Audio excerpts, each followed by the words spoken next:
Brahmamudi serial today episode.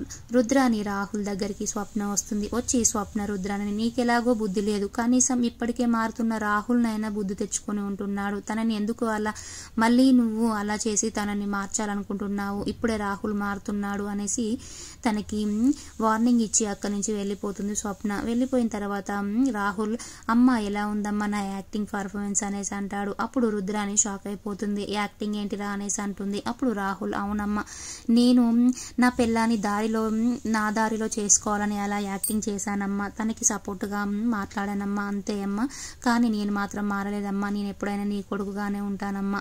ఎందుకంటే స్వప్నకి వెళ్ళి support చేసినట్టు మాట్లాడితే ఇంట్లో వాళ్ళతో మాట్లాడి నాకు ఏదైనా అవకాశం ఇప్పిస్తుందమ్మా, ఆ అవకాశంతో నేనే ఇంట్లో వాళ్ళందరికీ షాక్ ఇస్తానమ్మా అనేసి అంటాడు. అప్పుడు రుద్రాని షాక్ అయిపోతుంది. అమ్మయ్య, నా కొడుకు మాత్రం ఇప్పుడు నాకే సపోర్ట్గా ఉన్నాడు అనేసి. అప్పుడు రుద్రాని ఇంట్లో వాళ్ళని ఎలాగైనా బోల్టా కొట్టి మనమే ఈ ఆస్తి మొత్తం రాయించుకోవాలిరా అనేసి అంటుంది. అప్పుడు రాహుల్, సరే అమ్మ, నేనే ఇంట్లో ఆస్తి మొత్తం రాయించుకొని నేనే రాజుగా ఉంటానమ్మా ఈ ఇంట్లో అనేసి అంటాడు. అని ఇద్దరు వెళ్ళిపోతారు. తర్వాత రాజు వాళ్ళ కంపెనీలో శృతి ఫోన్ చేస్తుంది.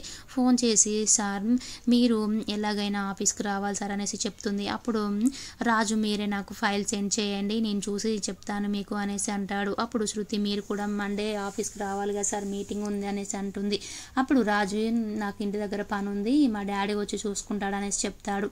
అనేసి ఫోన్ పెట్టేస్తాడు. అప్పుడే కావ్య వస్తుంది. వచ్చి, మీరు ఆఫీస్ గురించే పట్టించుకుంటున్నారు కానీ నా గురించి పట్టించుకోరు, మీరు ఆఫీస్ కూడా వెళ్తున్నారా అనేసి అంటుంది. అప్పుడు రాజు, నేను వెళ్ళడం లేదే అనేసి చెప్తాడు. అప్పుడు కావ్య, అవునా, మరి నా బకెట్ లిస్ట్లో ఒక చికెన్ మంచూరియానే చేశారు, ఇంకేం చేయలే కదా అనేసి అంటుంది. అప్పుడు రాజు, సరేలే, ఇంకో లిస్ట్లో సెకండ్ ప్లేస్లో ఉన్న లిస్ట్ చెప్పు అనేసరికి అందులో లవ్ స్టోరీ లాగా తనకి లేఖ రాయాలి అనేసి ఉంటుంది, ప్రేమ లేఖ. అప్పుడు రాజు, సరే రాస్తాను అనేసరికి కావ్య విసిగుస్తుంటే, నేను బయటకు వెళ్ళి రాస్తాననేసి వెళ్తాడు.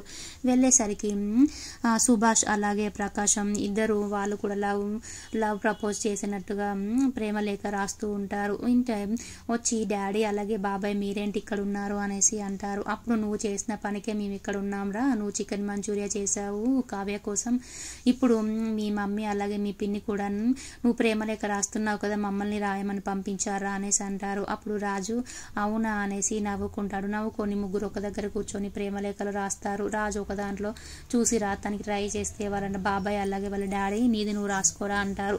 ముగ్గురు కలిసి ప్రేమలేఖలు రాస్తారు. అక్కడికి ధాన్యం అలాగే అపర్ణ కావ్య ముగ్గురు వస్తారు. వచ్చిన తర్వాత లెటర్స్ చదువుతారు. ఒక్కొక్కరు కావ్య గురించి, ఆఫీస్ గురించి రాస్తాడు రాజు. రాసిన తర్వాత, ఆఫీస్ గురించే రాసావు కదా అనేసి అంటుంది. అయినా బాగానే ఉంది లేండి అనేసి కావ్య అంటుంది. అపర్ణ కూడా చదువుతుంది, ధాన్యలక్ష్మి చదువుతుంది. అందరూ చాలా హ్యాపీగా ఉంటారు. ఉన్న తర్వాత లోపలికి వస్తుంది కావ్య. వచ్చిన తర్వాత, ఇంకొక బకెట్ లిస్ట్లో థర్డ్ ప్లేస్లో నాకు శారీ కట్టాలి కదండి అనేసి అంటుంది. అప్పుడు రాజు కావ్యకి శారీ కడతాడు. అప్పుడు కావ్య చాలా సిగ్గుపడుతూ ఉంటుంది.